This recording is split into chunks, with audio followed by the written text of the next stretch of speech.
Welcome to the Reality Check, July 24th, 2018. So, we'll start out with and no needle and thread for that matter.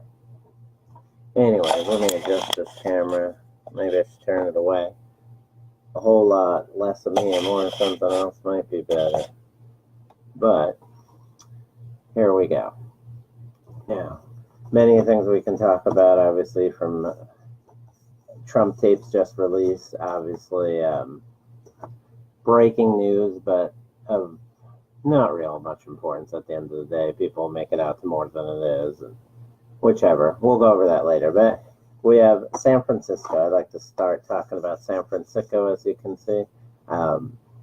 Here's a town who banned plastic straws before they banned criminal illegal aliens. Last month we had these Dems, they were worried about kids being separated from their parents. This month, they're outraged at a pedo being fired from a company, Disney, that's geared towards children. More on the pedos later, though, because we have to talk a lot of pedo today, sadly. This month, the Dems were talking about the foreign interference in the elections. They're so much against that. And now they're defending San Francisco, who's pretty much authorized illegal aliens to vote. And they can say not or whatnot, but we know. We know the real story of this matter. And like I said, the breaking news just happened in the last few hours. CNN played a tape of Donald Trump talking with Michael Cohen. It's funny because they're making such a big deal, and of course you have the regular frauds. I'm sure it'll be Maxine Waters and Adam Shady Schiff and the rest of the people. And Pete, you heard the tape.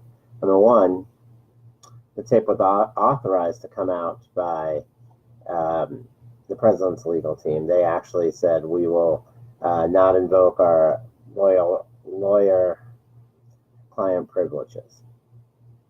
So obviously there's nothing on that tape. Otherwise, nobody in their right mind would let that be released. So, it's pretty crazy that a lawyer who will have no more credibility and will be disbarred because of this recorded secretly his clients and now is releasing it. But the tape tonight is really irrelevant. They're talking about setting up a corporation to pay for things that might happen during the presidential election or before it. And so Trump says, do we pay with cash? And firstly, he didn't say we'd pay anybody with cash. Is he saying that he'd pay Cohen with cash to set up these accounts for this stuff? And Cohen says, no cash. So then Trump says, by check. That's pretty much it. That's what you have a lawyer for that counseling. So there's nothing illegal about it. He was trying to buy a story to save face, whether it's true or not. Probably is true that he banged the porn star. Again, he's trying to save face.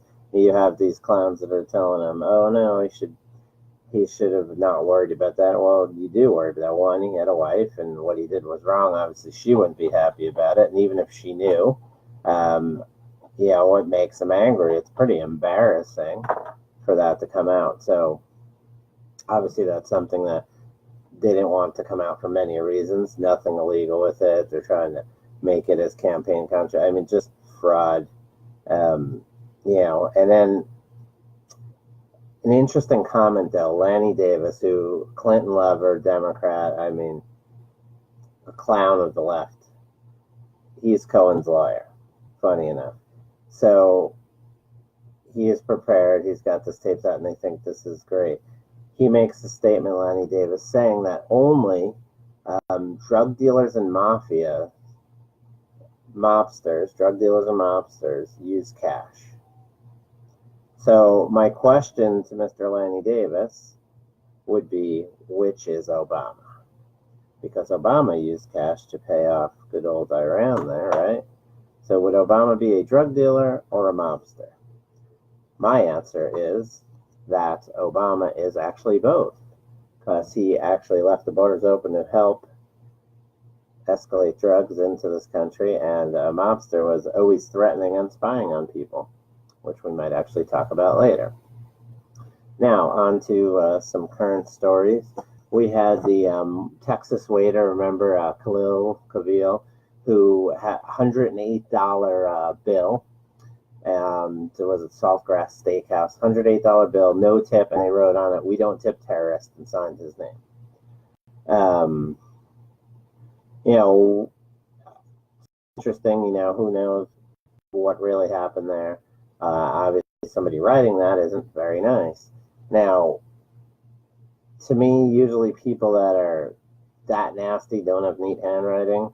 They're pretty much angry and have angrier handwriting. The handwriting looks neat, but who was I to know? Kid got his fame, was on TV, on local TV, talking about how they hope that the person who wrote this finds Jesus, and he's going to stay positive after experiencing racism on the job and whatnot.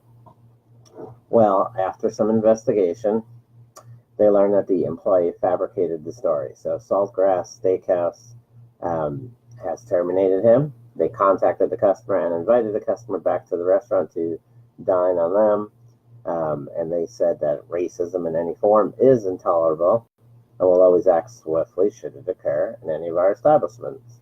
But falsely accusing someone of racist is equally disturbing. So that's pretty much the end of that story. Kid had his 2 minutes of fame. Now I wonder what's going to happen to all that donation money that he got, right? I'm sure he got a pretty good chunk of money there from donations. Will he ever give that back? That's what it is with the GoFundMes now, all this stuff. You got a lot of these scam artists that collect donations, and for false things or because they're lazy. You need to donate to me because I'm lazy. I refuse to work a job and now I have bills to pay, so you should donate to me. Just nonsense like that, I've seen it firsthand.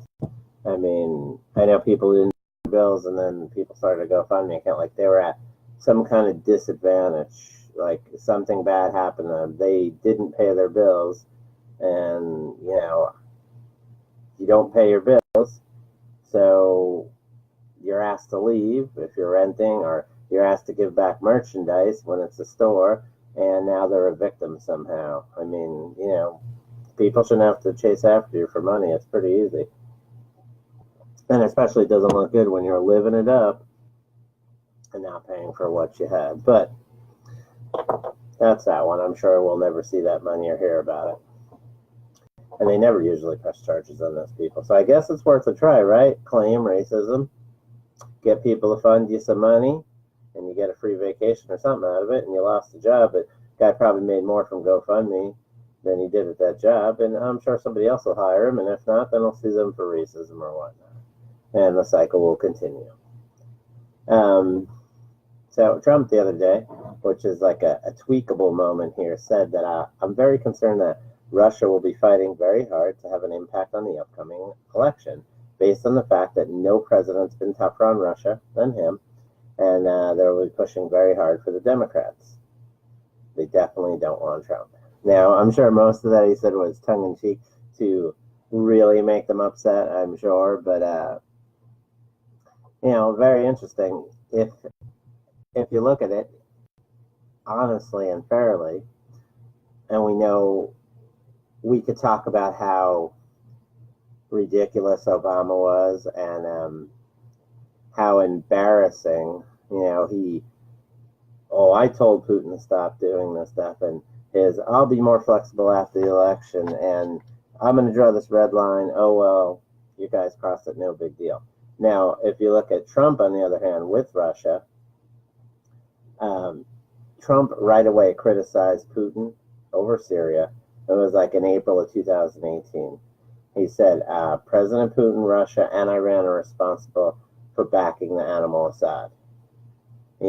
Many dead, including women and children, in the mindless chemical attacks, right? It was an atrocity.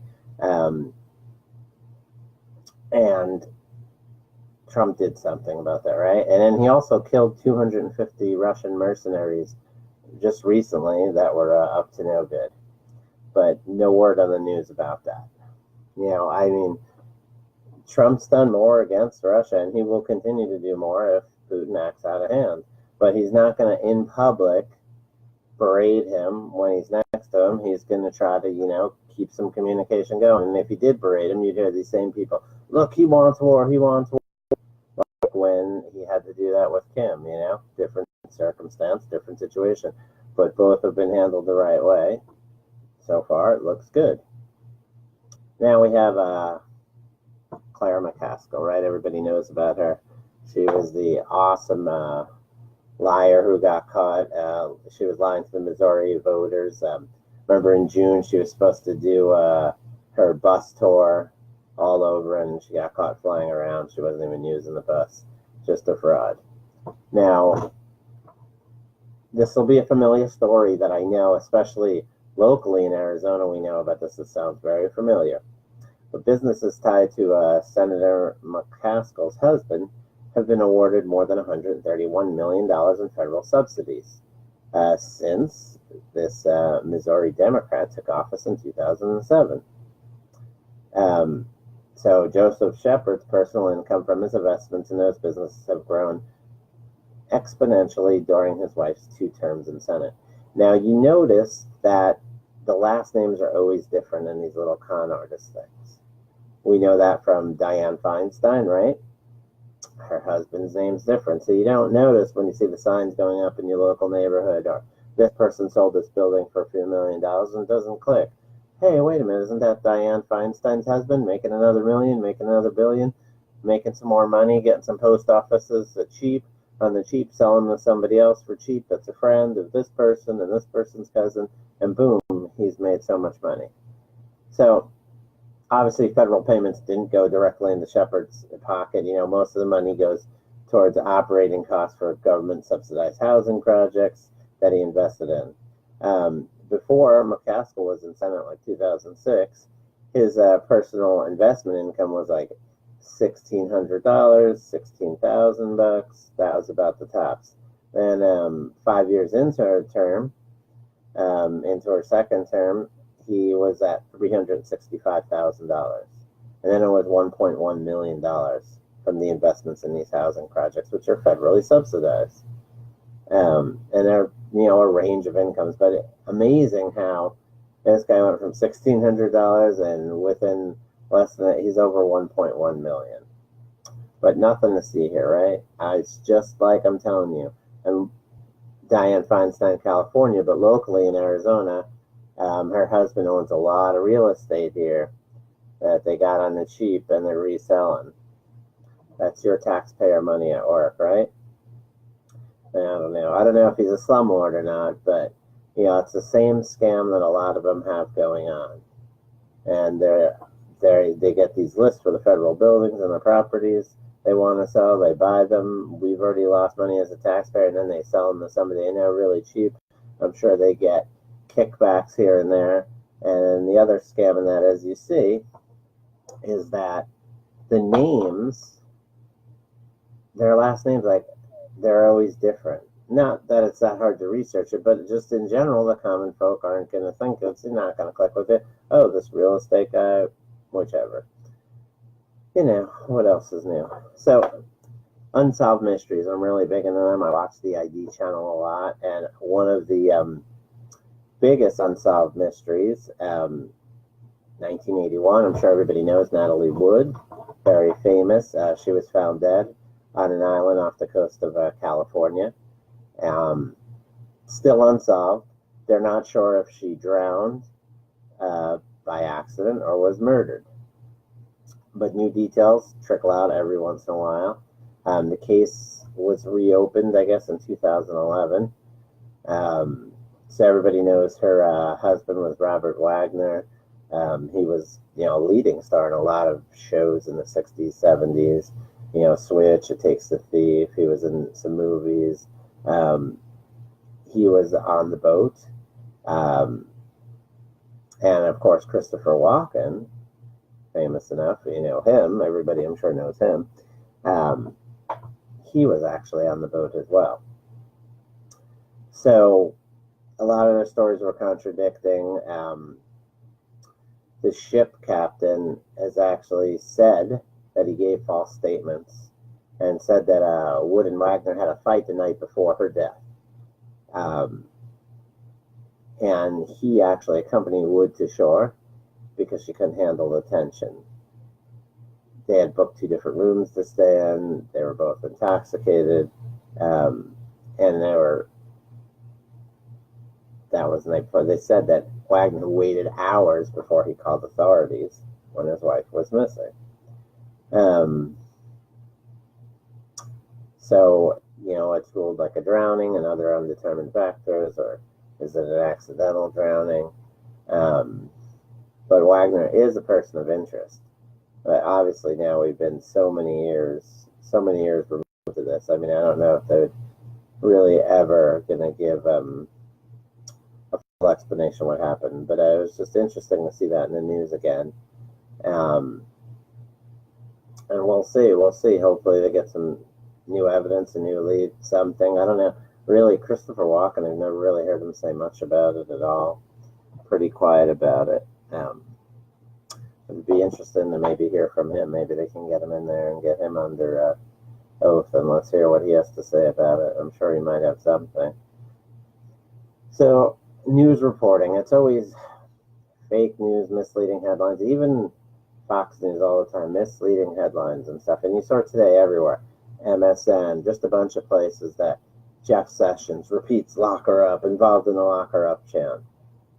And if you watch the whole video and just kind of the whole thing, Jeff Sessions is, he's soft. He's softer than butter on a hot night in Arizona. And we know how soft that is. Now, he was at Sessions was addressing a conservative group high school leadership summit in Washington, and he was promoting free speech and conservative principles. And then he was criticizing universities for coddling the young people and actively preventing them from scrutinizing the validity of their beliefs. So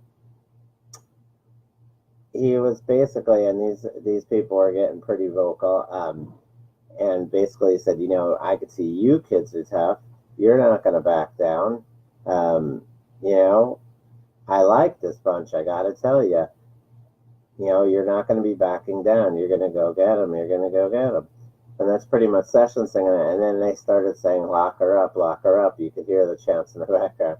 And he's just kind of like, lock her up, giggling, because I'm sure he was caught off guard by these kids saying that.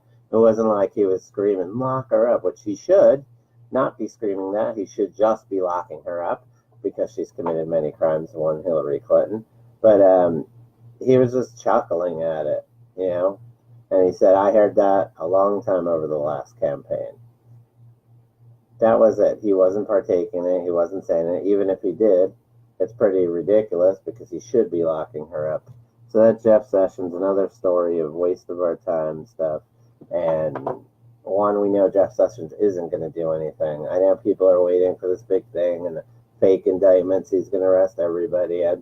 Until I see it, I won't believe it. Yeah.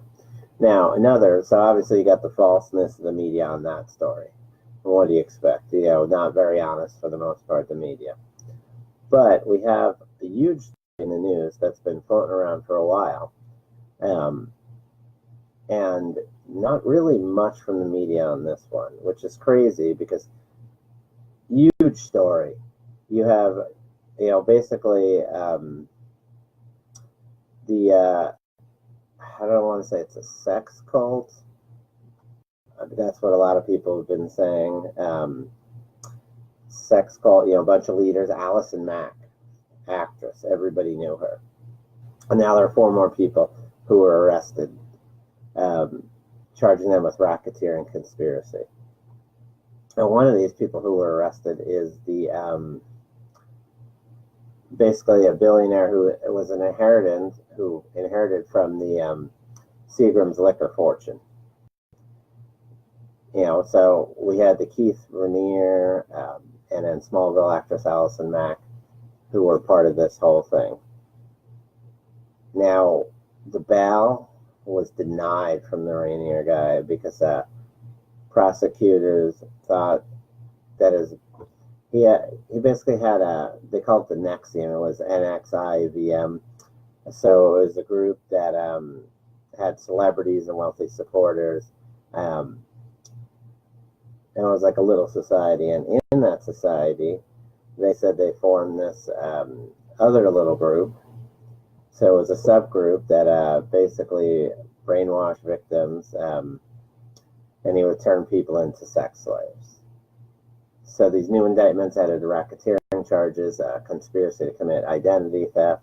They wanted to get email usernames and passwords of the critics and enemies of this guy, use their credit card and banking information. They tried to use, credit card and banking information of one of the sexual partners of this guy who died in November of 16. They were bringing a woman from Mexico to serve as a sex slave. You know, it's just a lot of it has to do with and again, even in like most of the news stories, they don't talk. A lot of this had to do with underage kids, molestation, people that pretty much, you know, they had slaves and masters, and I mean, on the outside, this was supposed to be like a pyramid scheme. They had these self-development courses, and they always had on making your life better stuff, you know, all these like scammers on it, like from the Bikram yoga, they're making your life better, and next thing you know, this guy's touching you in the living room with his wife upstairs. So these with this group, they had $1,000 a day for 5 days. They had little color stashes that the members wore, identifying their gold levels of recruitment, kind of like, you know, that multi-level the pyramid scheme. And of course, all these people denied the allegations, and they all say that, oh, these women chose this. But it'll come out in more in some of the stories you've seen, it also involves underage kids. So there's no excuse for that. You know, you could say you brainwashed and fool, but you know, nah, sorry. And you know, it's just a disgusting story. Not only that, people were used as sex slaves brought in here, and underage kids are involved in this. As more and more information comes out, you'll see that. The fact that the media is not even on it at all. You don't hear anything. I bet most people have no idea what I'm talking about.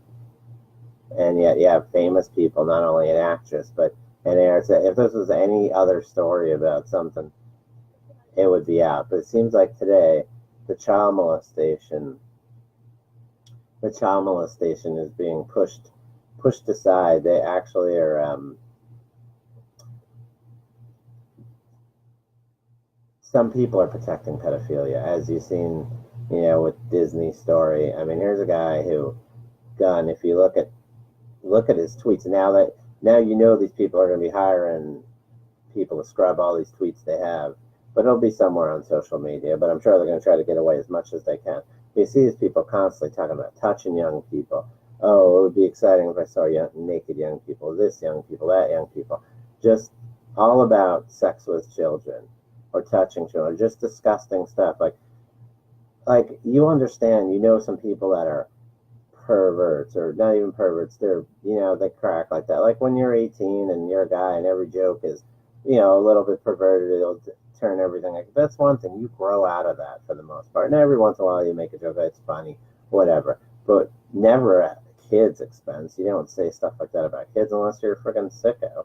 And you see these people constantly, everything they're talking about, the little kids, and that's the way this guy Gunn was. And it's just, there's many groups all over Hollywood. You see the molestation, and in this group here, the NXIVM it's going to be the same thing, and they're just hiding it. They're not even putting it out in the media. And then here's a story just the other day. This one's great. Scholar says pedophilia is an unchangeable sexual orientation and should be accepted by society. Unbelievable, right? Unbelievable. So this was some, I don't know what her name is, Mia Jamheim, defended her claims before an audience at the University of Würzburg in Germany, during a presentation called Why Our Perception of Pedophilia Has to Change. One of the biggest reasons why is because pedophilia is simply another sexual orientation. According to current research, pedophilia is an unchanged sexual orientation, just like, for example, heterosexuality. No one chooses to be a pedophile. No one can cease being one. The difference between pedophilia and other sexual orientations is that living out this sexual orientation will end in a disaster. The disaster of being sexual abuse of a minor, which is strongly condemned.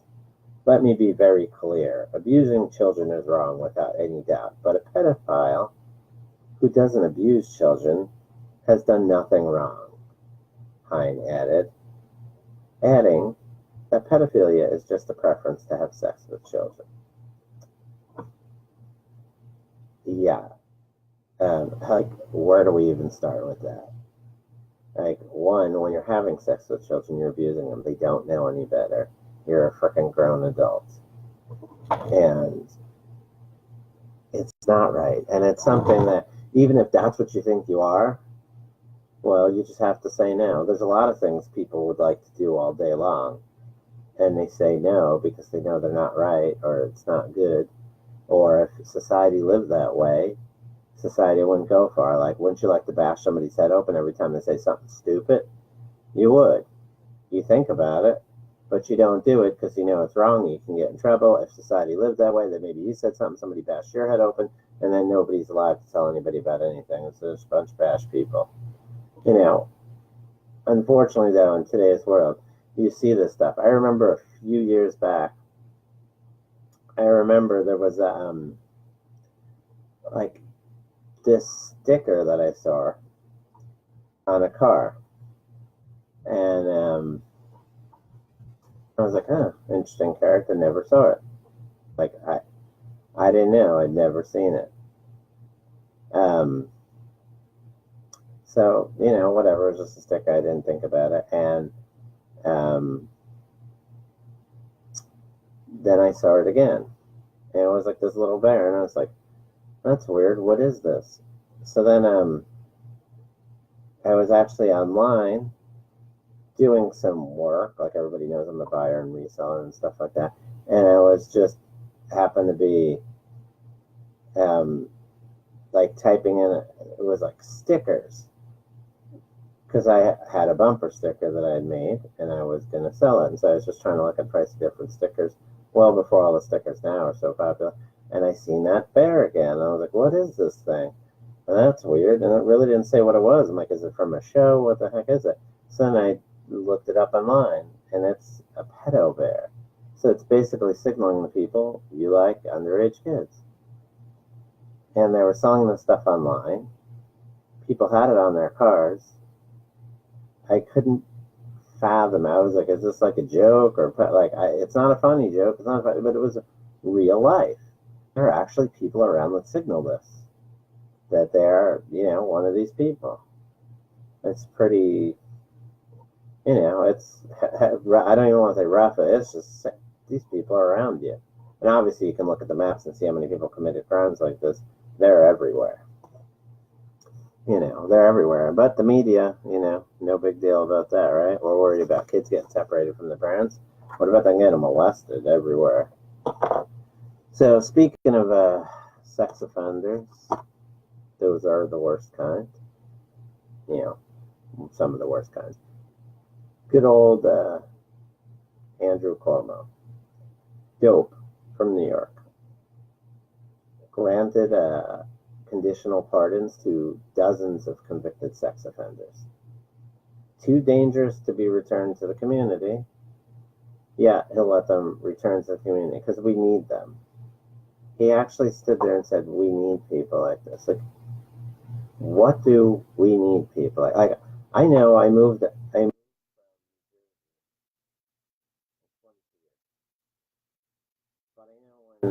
in New Jersey, right next to New York. You're pretty much almost like one state. You're there, they're here, At no point in that time did I think that New York needed child molesters. Nor did they need more child molesters. Or rapists, some say rapists. Not only rapists, sexual predators, pedophiles. Why would I think that New York needed more of that? Now, being in Arizona 20-something years later, I'm going to go out on a limb and say I don't think New York needs any more of that. But there's Governor Andrew Cuomo granting conditional pardons to dozens of convicted sex offenders. His new policy, 24,000 parolees, 77 of them have been confirmed sexual predators, which rapists, pedophiles, and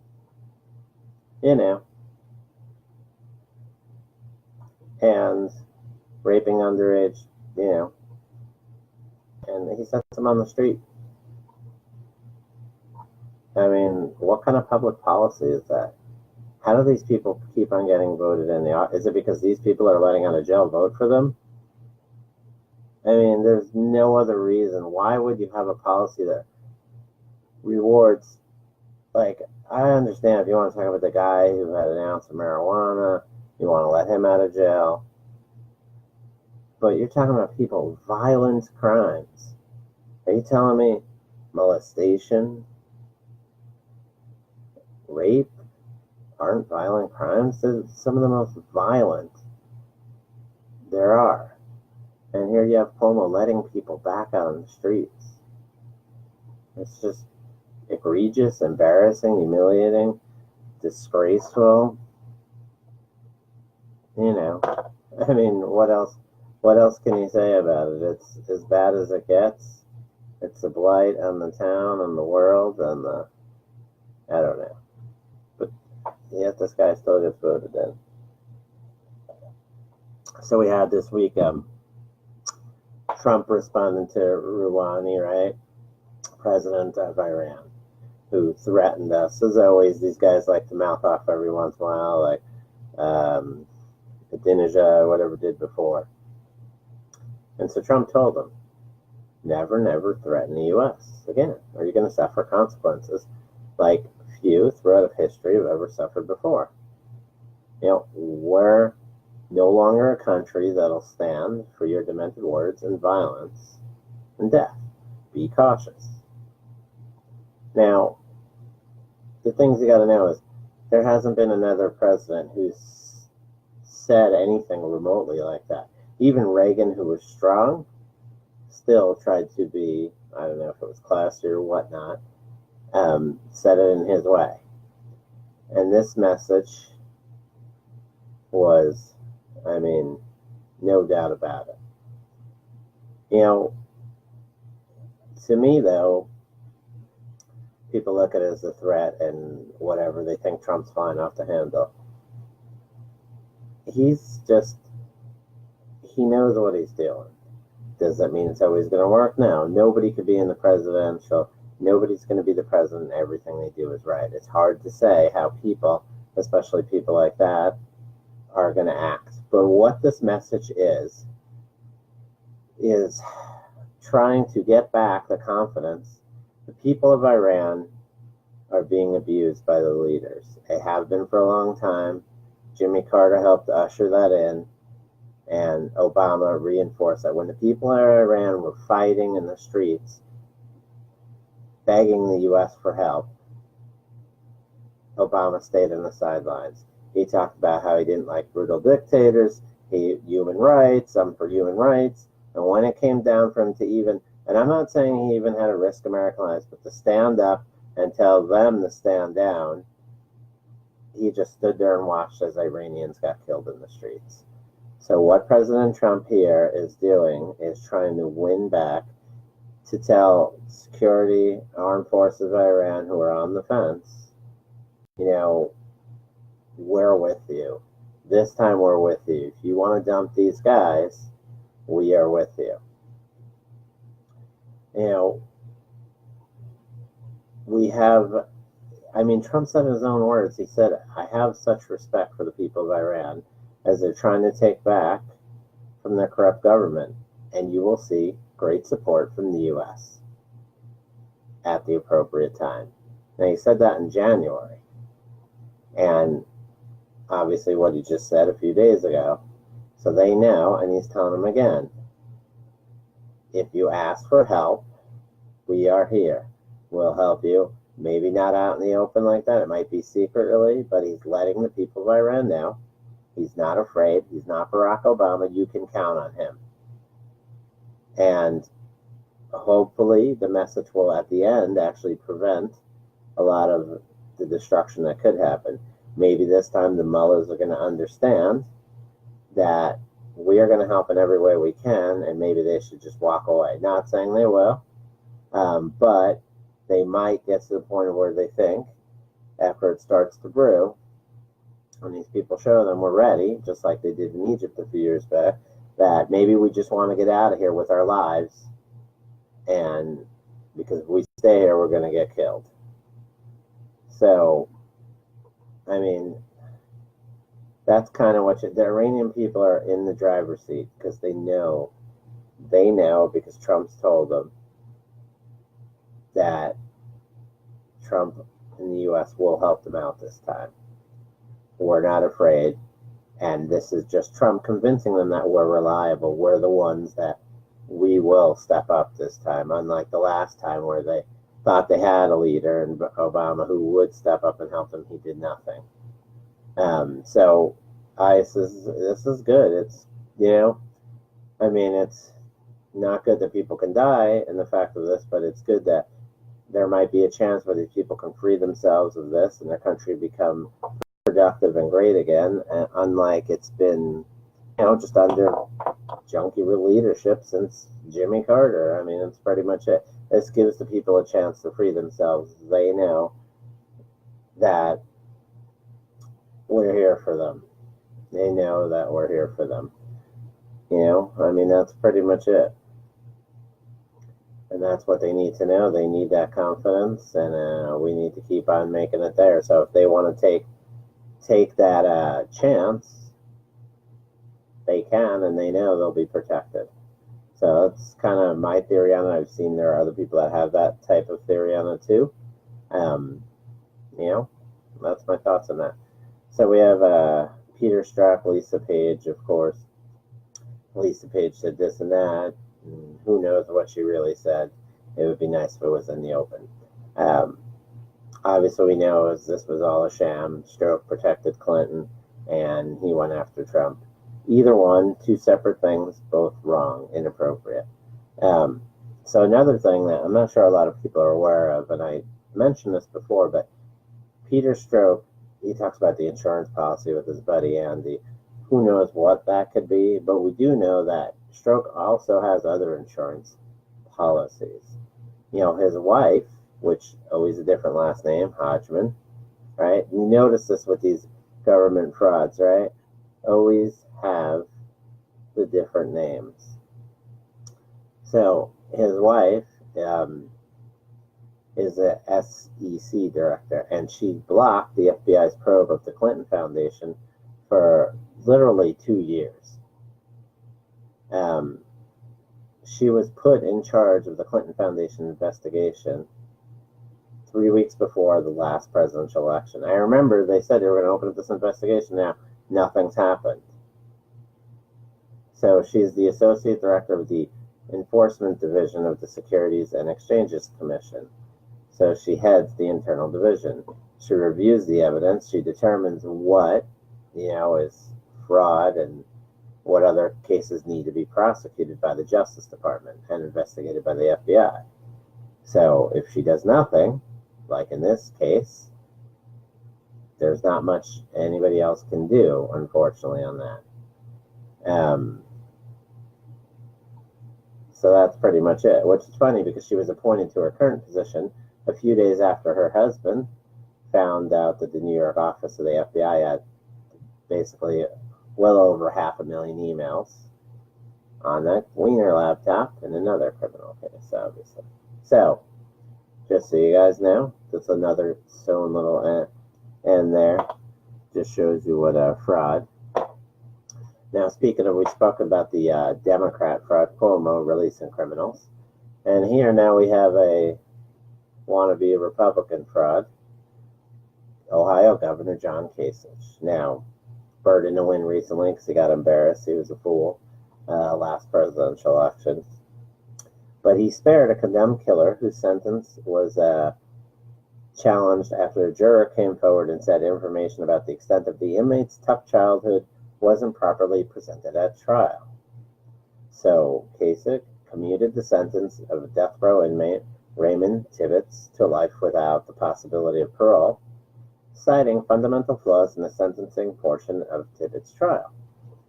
Now, specifically, the defense's failure to present the significant mitigating evidence, coupled with an inaccurate description of Tibbs' childhood by the prosecution, essentially prevented the jury from making an informed decision about whether Tibbs deserved the death sentence.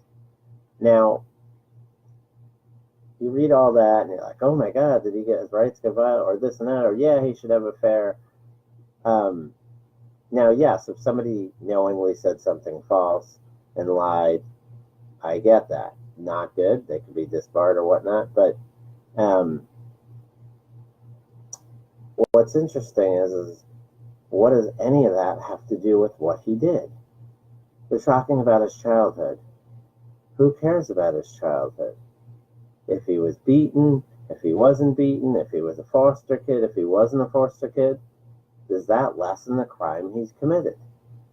Now, the guilt of Tibbetts was never in doubt. He received a death sentence for stabbing Fred Hicks to death at Hicks's Cincinnati home in '97. So he also received life imprisonment for fatally beating and stabbing his wife, Judith Crawford, during an argument on the same day over Tibbetts, wait for it, crack cocaine habit. So the 67-year-old Hicks had hired Crawford as a caretaker and allowed the couple to stay with him. So basically the wife was a caretaker, stayed with this old guy, and so this guy pissed off his wife because she was not happy with his crack cocaine habit, so he beat her and stabbed her, and then he stabbed this guy, Fred Hicks. Now, so when Tibbetts was a boy, he and his brothers were tied to a single bed at night and were not fed properly and were thrown down the stairs and had their fingers beaten with spatulas and were burned on heating registers, according to Tibbetts' application for mercy last year. 1, irrelevant of the crime he committed. Irrelevant. I'm sorry, it is irrelevant. Now, if it was beating the crap out of his father, that would make some relevancy. But this is just bogus. This is crap. He committed a crime. What happened in his childhood had nothing to do with it. And don't tell me about, poor him, or have some sympathy or compassion. He had none for the 2 people he killed. He didn't kill 1, he killed 2. He had no compassion. While doing illegal drugs, might add. But that's irrelevant. The point is, number 1, this had nothing to do with the crime. Number 2 is, you hear stuff like that from people, it probably has no validity. Like, how do you even prove it or whatnot, disprove it? I mean, to be honest, I could say some things happened to me 20, 30 years ago. I mean, it's a sheet in the wind. It's just trying to throw something up on the wall. And especially if you know you're about to get a death sentence or something, or be in jail for the rest of your life, and you think that can help you, like maybe the fake cancer like the terrorist had, and then he got away, the guy who, bombed a certain airplane, and then you get to be free, and all of a sudden your cancer is in remission. It's irrelevant to the case. I don't really care what happened in his childhood, to be honest. He's a murderer multiple times. Sorry. He should get the death sentence immediately. I mean, just really upsetting. So you got pieces of shit on both sides, Republican and Democrats. All it seems like is everybody wants to let criminals go. They want to flood the streets with criminals. So now we know Obama spied on Trump. I mean, clear from all the information that came out. They're redacting stuff like dates. They're irrelevant. That doesn't protect anybody's identity. So we know this. Obama spied on Trump. Obama spied on foreign governments. We know that, Merkel and whatnot. Obama spied on reporters. We know that. And he spied on the citizens multiple times over. Everything you were mad at George Bush for, this guy did 50 times over. The biggest spy network, the biggest intrusion into your privacy in the history of the world was under Barack Obama. Unquestionably under Barack Obama. And yet, with all the stuff this guy did, from campaigning to spying to many other things, he still couldn't bring that election home for Hillary Clinton.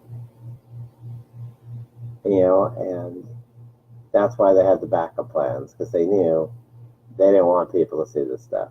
But I mean, isn't it pretty pathetic? The smartest guy in the world, basically Bill Belichick, got the plans, knew the things, and yet, in those instances, Belichick's won many times. But here's Barack Obama, he lost. He lost. He knew the other team's game plan. He knew what was going on, and he still lost. And I know it wasn't him running. He won his elections. But how ethical were they? How ethical were they? You've seen this guy's, So now before, I was telling everybody about how, like Dianne Feinstein, her husband has a different name. You saw Claire McCaskill, the husband has a different name, and even in the other stories, always different names. The intertwinedness. And you see, it's everywhere, the intertwinedness. Just a few more examples. It's even in the news organizations. I mean, you remember, oh God, what was that guy's name? The White House press secretary. I can't even think of his name now. Oh my gosh, I can't even think of the guy's name. But the guy is oh my gosh, total mind blank right now. Sorry, but anyway, it was Obama's White House press secretary, the dude with the glasses. So he's married to ABC's senior correspondent, Claire Shipman, right? And then you have Tom Needis, who was Hillary Clinton's deputy secretary, married to CNN President Virginia Mosley. He had Obama's top official, right, Ben Rhodes. Remember the guy who changed the Benghazi talking points? Who was his brother, CBS President David Rhodes. Obama special advisor, Elizabeth Sherwood. Well, her brother, ABC President Ben Sherwood. So, I mean, you look at every single network there is there. And there's a lot more of these. But all these news organizations have ties to the White House. How can they have ethical reporting? Like, how would you say? Like, there's just, and these people are never taken out of it or say, I can't do this because I'm involved and obviously I couldn't give an unbiased opinion. Nope, you have news networks that have so many ties, and they're not ashamed of them, too. They won't tell you about them. They'll pretend everything's on the up and up, but they're not ashamed to go to work and do that work. People of integrity would be like, I can't do that. But, there was a video last week of that waitress slamming down that guy who touched her butt. And I think that's great.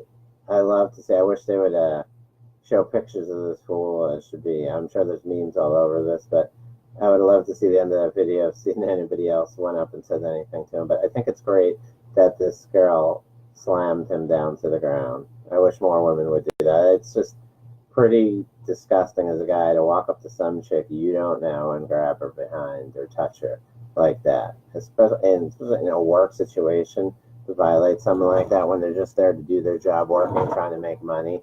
You're not at the strip club with your friends. This is not that. It's pretty disgusting, and it should be met with that physical confrontation. That's good. It's just to slam him down, and the guy should be arrested. So that was really good. I'm happy that this girl got to do that, and maybe it'll be a lesson for some of these punks that, just shouldn't be doing that stuff. So last month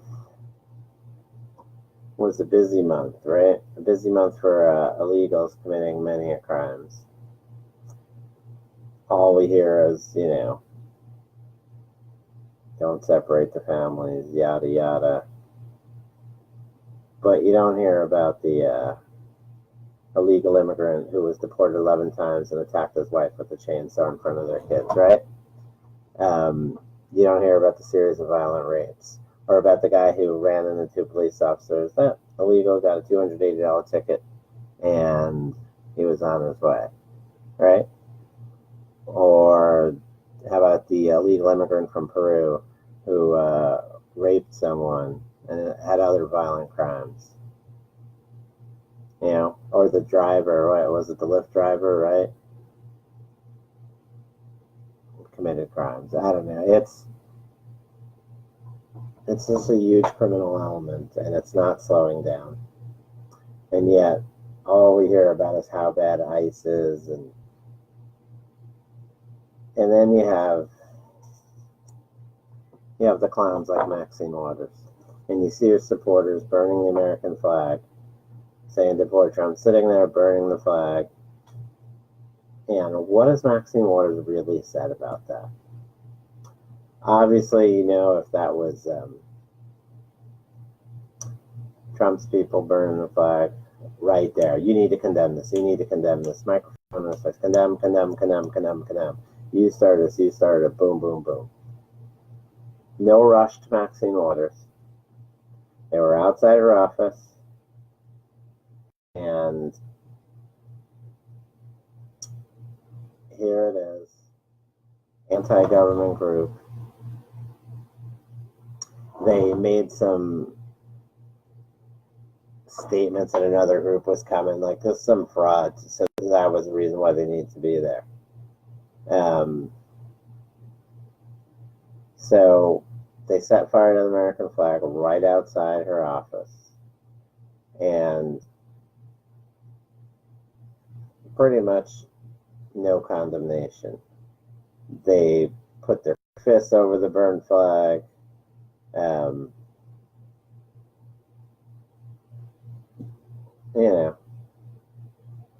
Don't mess with Queen Maxine. We support Maxine.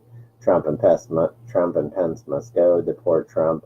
The same old nonsense. Ignoramuses who don't even know what they're talking about. And of course, burning the U.S. flag, what does that have to do with any of this stuff? So, what did Maxine really say, though? It's been over a week now. And all she said is that all we're talking about is the people who burn the flag and not the supporters who are protesting. They're just trying to take away from my real supporters that were protesting. So nothing about burning the flag being wrong. All she cared about was her. But these are her people. You know what? Hey, and sometimes you have people that support you that go off the deep end. Well, that's what you need to say. But that's not acceptable behavior. That's all you need to say. But she didn't say that, right? Was she too busy to say that? No. All it was the old, oh, you're taken away from my spotlight. She didn't care. As she doesn't care. Let's see what else we have. On the funny side, we had a bunch of liberals sent some pee-proof underwear to Democrat senators to oppose, obviously, the Supreme Court nominee, Judge Brett Kavanaugh. So the company was called Thinx, Thinx. They included underwear care packages sent to Elizabeth Warren, Kristen Gillibrand. Now, not only did they have the moderate absorbent underwears, I guess they couldn't splurge for the fully absorbent, which hold between 6 and 8 teaspoons of urine. They had a water bottle, protein bar, so the senators can be hydrated and energized. So one of these they're called Icon high waist underwears, retails for about $39. So it's absolutely critical the senators wear the company's pee-proof underwear when opposing Kavanaugh late into the wee hours. Now, firstly, this is a clear case of discrimination. Clear. Where are the underwears for the guys? How come they only sent it to girls? It's pretty disgusting. Pretty embarrassing. I don't know. So there's one story, I guess I'll skip a few others ahead, but there's one story that, it's not even a story, it's about the clearances that you've heard in the news about security clearances, that a bunch of people who, they say work for Obama, ex-people, Comey, McCabe, and so forth, Clapper, Brennan, these people have security clearances to this day. And it wouldn't be right, and Trump's hiding something, that's why he wants to pull their security clearances. Number one is, if you're not working there, after the initial phase when, the people that work for Obama stay there, they help the new people get into their positions. Once that's over, which at the year point it better be over, all their clearances need to go away. That's just normal protocol for anything. Because then if something goes wrong, only these people could have done it. As opposed to now where you have people that don't work there, people that do work there, people that worked there 10 years ago, people that almost worked there, the brother got it now because they died or whatever. That just makes things too hard to know who violated something. So you try to keep it as tight as you can in any business, especially security, they'll tell you that. That's number one. Number two, and this shows you how fraudulent people are. When we're talking about Comey and McCabe, they both got fired. So how do they have any security clearance at all? They were fired. In any business you work at, from McDonald's to cleaning pee, to wiping up whatever at the local nudie booth. When you get caught stealing, they don't say, you can keep your badge to come back anytime you want. Usually they even tell you, you can't even come in here as a customer anymore. That's it, you're done. You're fired. So why would people that we fired in Comey and McCabe be able to have security clearance? They've already shown they're incompetent, and that's why they were fired. It makes no sense. You have to draw a line somewhere. Minimum people that were fired should be revoked of all security clearances. Plus the fact that if you've been gone from the job for whatever time, you don't need one, you shouldn't have one.